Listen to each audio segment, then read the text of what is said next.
അപ്പൊ ഞാൻ പ്ലാസ്റ്റിനാൽ ഇരിക്കുമ്പോഴാണ് ഈ കുടുംബങ്ങളിൽ ചെന്ന് എല്ലാവരെയും ഒരുമിച്ചിരുത്തി ഗർഭിണികൾക്ക് ബോധവൽക്കരണം കൊടുക്കാൻ തുടങ്ങിയത്.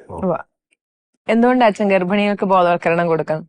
ഗർഭിണികൾക്കാണ് ബോധം കൊടുക്കാൻ കാരണം, പിന്നെ യോഹന്നാന്റെ സുവിശേഷം 10-ാം അധ്യായം 10-ാമത്തെ വാക്യം, ഞാൻ വന്നിരിക്കുന്നത് അവർക്ക് ജീവൻ ഉണ്ടാകാനും അത് സമർത്ഥമായി ഉണ്ടാകാനുമാണെന്നാണ്.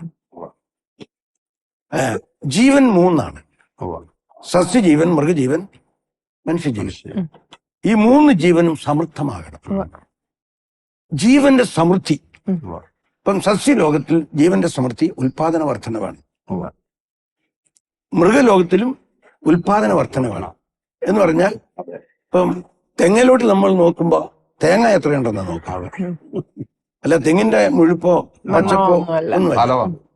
പശുവിനെ നോക്കുമ്പോ പശുവിന്റെ തടിയോ വണ്ണോ ഇതല്ല നോക്കുന്നത്, പാലെന്തേലും കിട്ടുമോ നോക്കുന്നത്. ഇത് 2.